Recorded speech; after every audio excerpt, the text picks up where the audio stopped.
మొక్కజొన్నలో నీటి ఎద్దడి సమస్యలు మనకేంటంటే మొక్కజొన్నలో నీరు ఎక్కువగా ఉన్న ప్రాబ్లమే, నీరు తక్కువగా ఉన్న ప్రాబ్లమే అనమాట. అంటే మొక్కజొన్న రెండిటికి చాలా సున్నితమైన పంట అనమాట. నీటి ఎద్దడిని తట్టుకోదు, నీటి నిల్వను కూడా తట్టుకోదు అనమాట.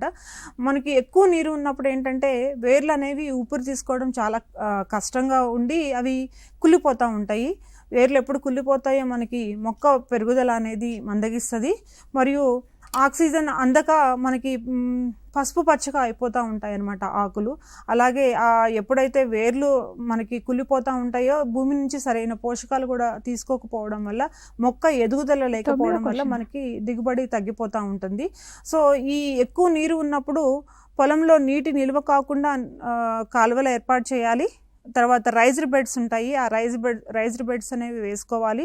నీరు సులభంగా బయటికి వెళ్ళేలా చూసుకోవాలి. గడ్డిని తొలగించాలి. ఈ విధంగా చేస్తే ఎక్కువ నీరు వల్ల వచ్చే సమస్యలు అనేవి మనకి తగ్గిపోతాయి.